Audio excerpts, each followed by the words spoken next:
Hi friends, I hope you are doing well. Today we will talk about how to fix or how to solve the problem of being or banned account on the application of Netflix. We click on settings.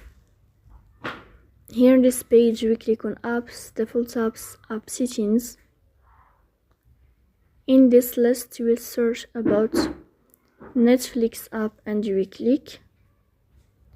Here in this page of app info we click on first stop and we click OK.